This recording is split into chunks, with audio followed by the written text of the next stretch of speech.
Ads లేకుండా latest episodes చూడండి.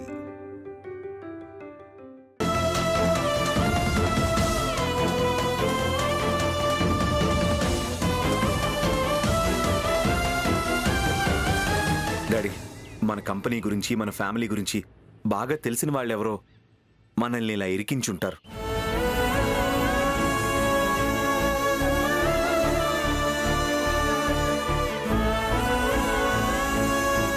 బాధపడకండి అఖిల్ బాబు, మనమేమీ తప్పు చేయలేదు.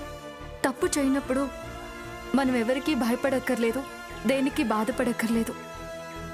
కన్నయ్యే ఏదో రకంగా మనల్ని ఈ గండం నుంచి బయటపడేస్తాడు.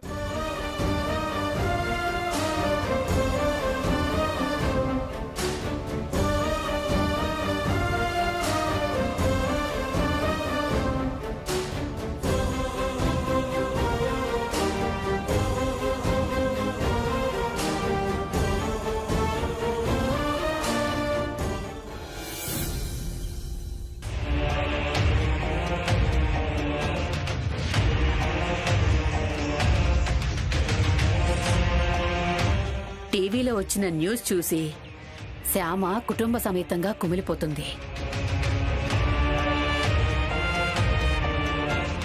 ఈ టైంలో నేనెళ్ళి 4 ఓదార్పు మాటలు చెప్పి 4 ముద్దలు అన్నం పెట్టానంటే వాళ్ళ దృష్టిలో మంచి మార్కులు కొట్టేయొచ్చు.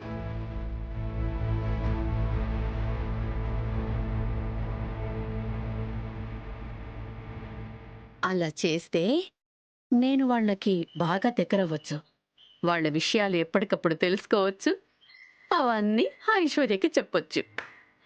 ఐశ్వర్య దగ్గర బోలె డబ్బులు లాగొచ్చు.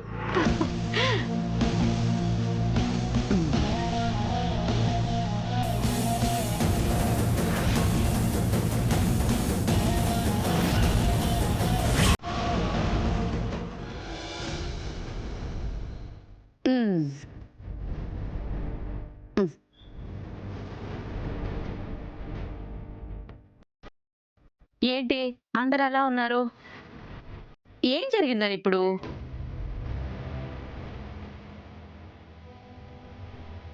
ఇంకేం జరగలేదునా, తరతరాలుగా వస్తున్న మా కుటుంబం పరువు కాస్త వేదన పడింది.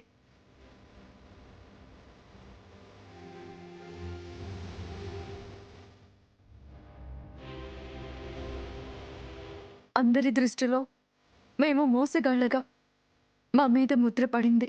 అయ్యో, టీవీలో న్యూస్ వచ్చినంత మాత్రాన మీ పరువు పోతుందా ఏంటి?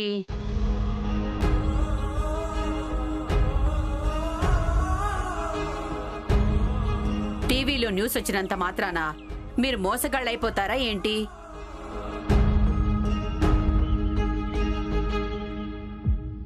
నిజానిజాలు ఇవాళ్ల కాకపోయినా రేపైనా ప్రపంచానికి తెలీదా ఏంటి?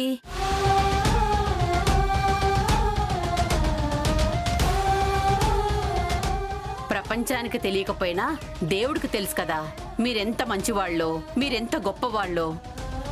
పైనుంచి దేవుడు అంతా చూస్తూనే ఉంటాడు కదా. అన్నీ తెలిసిన దేవుడు చూస్తూ ఊరుకుంటాడా ఏంటి?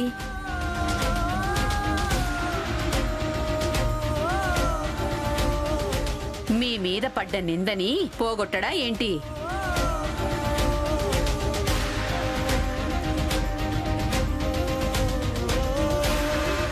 మీరంటే గిట్టని వాళ్ళు మీ ఎదుగుదలని చూసి ఓర్వలేక ఇలా మీ గురించి చెడుగా ప్రచారం చేయించుంటారు.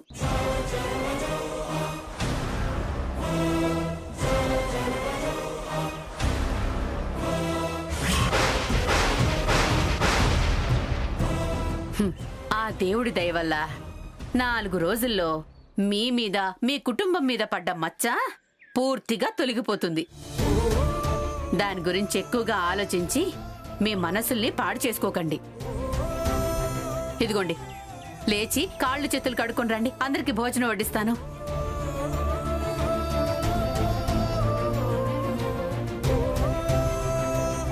జరిగింది కళ్ళ ముందు కనబడుతుంటే అన్నం ఎలా తినగలమమ్మా? తినాలి పెదనాన్నగారు, మీ కూతురు లాంటి దాన్ని నేను చెప్తున్నాను కాబట్టి మీరు తినాల్సిందే. అది కాదమ్మా. పెద్దమ్మా, మీరింకేం మాట్లాడొద్దు. మీ ఇద్దరినీ చూస్తుంటే మా అమ్మా నాన్నల్ని చూసినట్టుగా ఉంది నాకు.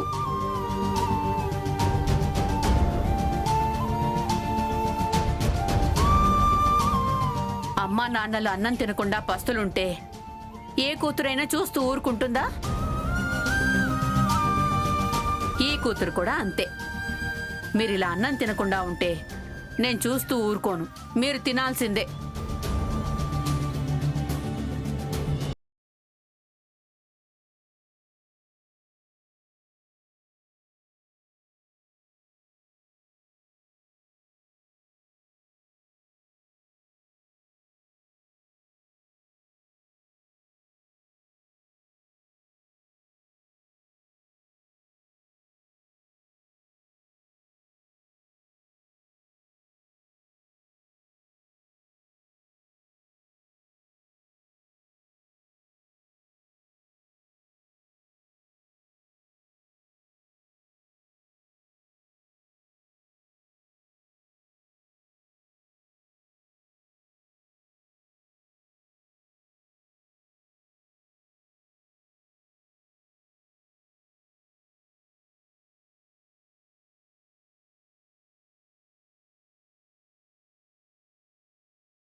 కొద్దిగా వేసుకోండి, పర్లేదు. శ్యామా, నీకు పోయినా?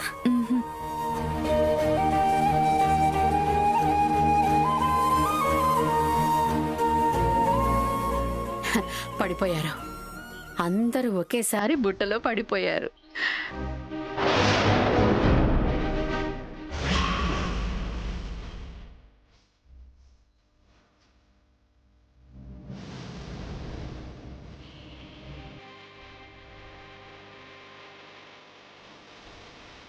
నా ఆరోగ్యం కుదుటపడ్డంతో, ఐశ్వర్య నిజస్వరూపం బయటపడ్డంతో మన కష్టాలు తీరిపోయాయి అనుకున్నాను వసంత. అఖిల్ శ్యామతో కలిసి సంతోషంగా ఉండొచ్చు అనుకున్నాను. కానీ ఇంతలో ఇలా జరిగిందేంటి? మన కంపెనీకి ఇంత బ్యాడ్ నేమ్ వచ్చిందేంటి? నాకు అదే అర్థం కావట్లేదండి. దేవుడు ఇంకా మనకి పరీక్షలు పెడుతూనే ఉన్నాడనిపిస్తోంది.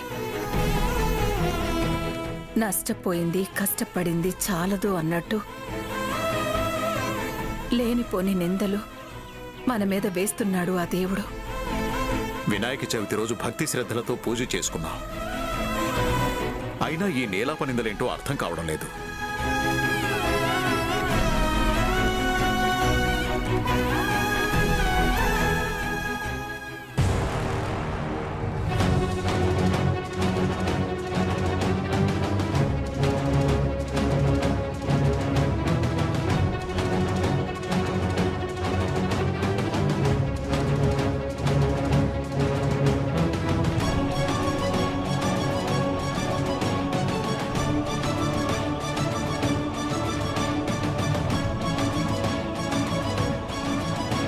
ఏంటి బాబు, మా వైపే చూసి ఏదో గుసగుసలాడుకుంటున్నారు? మీ పేరు ఆనందవర్మ కదా? అవును బాబు. A1 మసాలా కంపెనీ యజమాని కదా మీరు? అవును.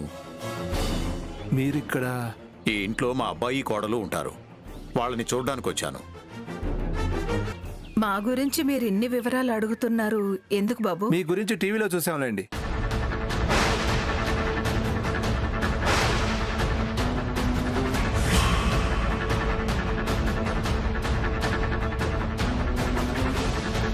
టీవీలో చూసావా? ఏం చూసావరా?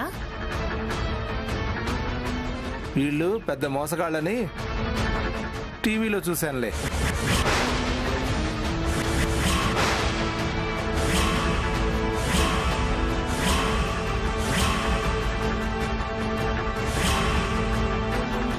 త్రిబుల్ ఏ మసాలా కంపెనీ అని, వసంత మసాలా కంపెనీ అని 2 కంపెనీలు పెట్టి కల్తీ వ్యాపారం చేసి జనాల్ని మోసం చేశారు వీళ్ళు.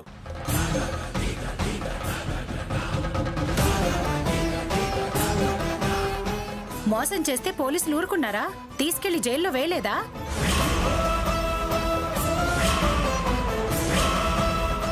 ఎందుకు కోరుకుంటారు? అరెస్ట్ చేసి ఈవిడ గారిని జైలుకి కూడా తీసుకెళ్లారు.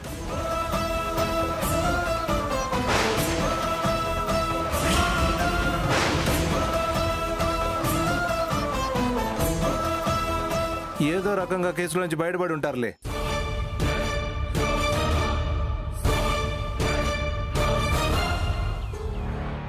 ఇప్పుడు ఆ ఫ్యాక్టరీ పేరు మార్చారట, జనాలకి అనుమానం రాకుండా ఉండడం కోసం.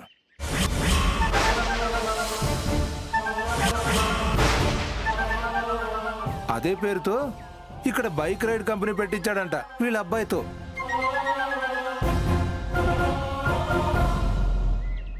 ఆ రైడ్ కంపెనీలో ఎన్ని మోసాలు జరుగుతాయో ఏంటో.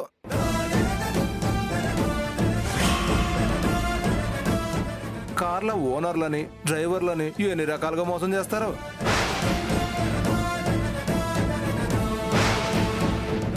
ఇంకేం మోసం చేస్తారులే, వీళ్ళ భాగోతం అంతా టీవీలో వచ్చిందన్నావు కదా. జనాలు తెలివిగా ఉండి వీళ్ళని దూరం పెడతారులే. పదండి వెళ్దాం.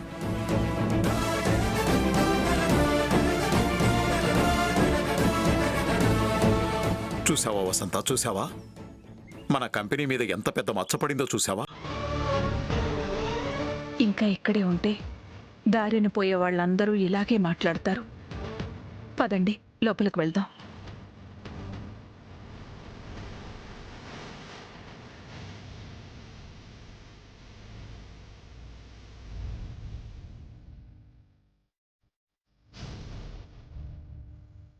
ఏంటి అఖిల్ బాబు అలా ఉన్నారు? టీవీలో మన కంపెనీ గురించి న్యూస్ వచ్చినప్పటి నుంచి మన రైడ్ కంపెనీ బిజినెస్ పూర్తిగా పడిపోయింది శ్యామ. ఓనర్స్ చాలా మంది తమ వెహికల్స్ ఇవ్వడానికి ఇష్టపడడం లేదు. కొందరు వెహికల్స్ ఇచ్చినా కూడా కస్టమర్స్ ఎవరూ రావడం లేదు. అప్పటి నుంచి ఇప్పటి వరకు ఒక్క బుకింగ్ కూడా రాలేదు తెలుసా. అంటే అంతగా మన కంపెనీ మీద జనాలకి నమ్మకం పోయిందని అర్థమవుతుంది. ఇలా అయితే మన బైక్ రైడ్ కంపెనీ కూడా మూసివేయాల్సి వస్తుందని బాధగా ఉంది. బాధపడకండి అఖిల్ బాబు, బాధపడకండి. ఎన్ని రోజులుగా సంపాదించుకున్న పేరు ఒక్క రోజుతో పోయిండొచ్చు.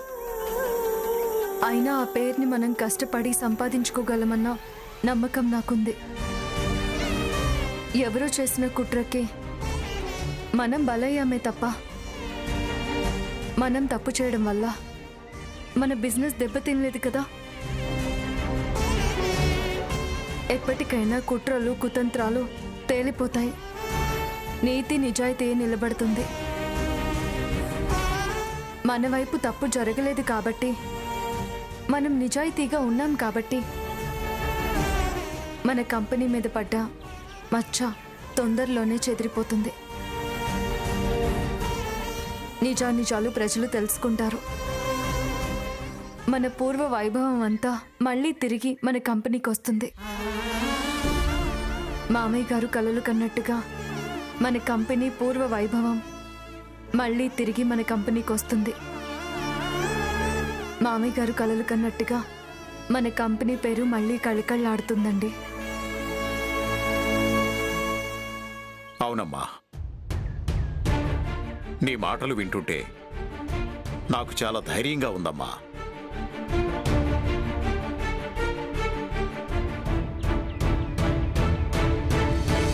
పడ్డవాడిప్పుడు చెడ్డవాడు కాదు అన్నట్టు మాట పడ్డవాడు కూడా చెడ్డవాడు కాదు అని నిరూపించుకుందాం. మన కంపెనీ పేరుని మళ్ళీ నిలబెట్టుకుందాం. అలాగే డాడీ, ఎవరు ఎన్ని కుట్రలు కుతంత్రాలు చేసినా చెదిరిపోని విధంగా మన కంపెనీ పేరుని నిలబెట్టుకుందాం.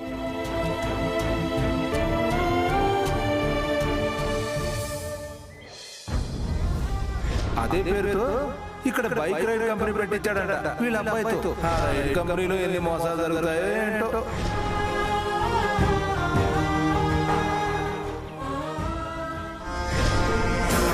ఒక్క ప్రెస్ మీట్తో వాళ్ళ వ్యాపారాన్ని దెబ్బతీశాను.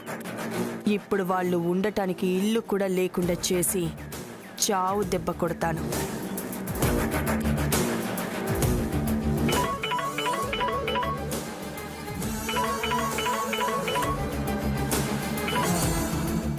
Hello madam.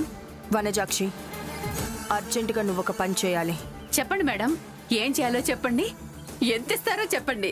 ఏం చేయాలో ఇప్పుడు చెప్తాను. నేను చెప్పింది చెప్పినట్టు చేశాక అప్పుడు ఎంత ఇస్తానో చెప్తాను. అలాగే మేడం, మీ ఇష్టం.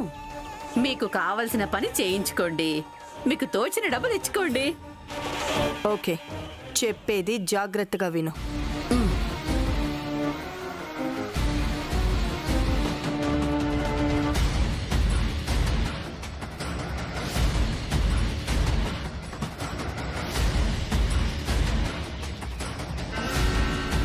ఇది నా ప్లాన్. ఎలా ఉంది? అదిరిపోయింది మేడం. ఏం ప్లాన్ వేశారు మేడం మీరు? మీ తెలివితేటలు సూపర్ మేడం. మీరు గనక రాజకీయాల్లోకి వస్తే మన దేశానికే సర్పంచ్ అవుతారు మేడం. దేశానికి సర్పంచ్నవుతానా? సర్పంచ్ కన్నా పెద్దదేమైనా ఉంటే అదైపోతారు మేడం. మీకేం తక్కువ మేడం అసలు. మేడం, నాకొక చిన్న డౌటు. ఏంటది? శ్యామ వాళ్ళ మీద అంత పగబట్టారు, వాళ్ళని సర్వనాశనం చేయాలని కంకణం కట్టుకున్నారు. కారణం ఏంటి మేడం?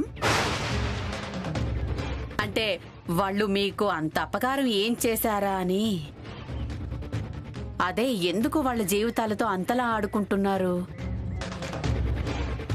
ఆ వివరాలు ఏమైనా చెప్తారా? అంటే వినాలని చెప్పి నా మనసు తెగ కుతూహల పడిపోతోంది.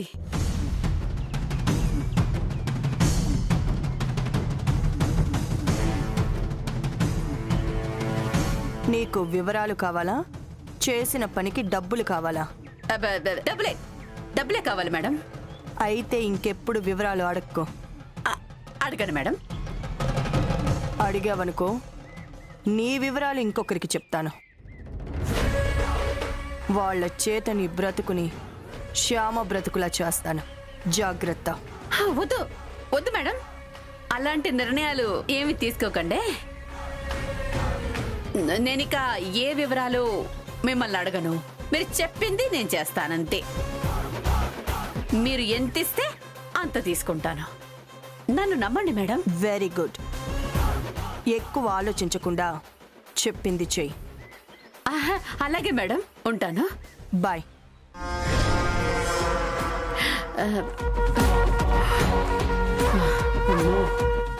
ఈవిడ నాకంటే పెద్ద ముదురులో ఉంది.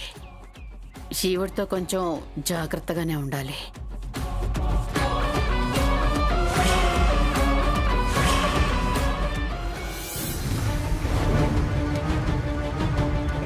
నమస్కారం సార్. రండి సార్, పక్కనే మా ఇల్లు, వెళ్ళి మాట్లాడుకుందాం. మేము వచ్చింది మర్యాద కోసం కాదు, చిన్న ఇన్ఫర్మేషన్ కోసం. ఏంటి వీళ్ళు ఇన్ఫర్మేషన్ అంటున్నారు? కొంపతీసి ఫ్యాక్టరీ వివరాలు ఏమన్నా తెలుసుకోవడానికి వచ్చారా? చెప్పండి సార్, మీకేం ఇన్ఫర్మేషన్ కావాలో చెప్పండి. మన కంపెనీ గురించి మీకు తెలిసే ఉంటుంది. లాభాల గురించి ఆలోచించకుండా కార్మికుల సంక్షేమం గురించే ఎక్కువ ఆలోచిస్తాం. మాకు లాభాలు తగ్గినా పర్వాలేదు, కార్మికులు సంతోషంగా ఉండాలనేదే మా నాన్నగారి సిద్ధాంతం. అవును సార్.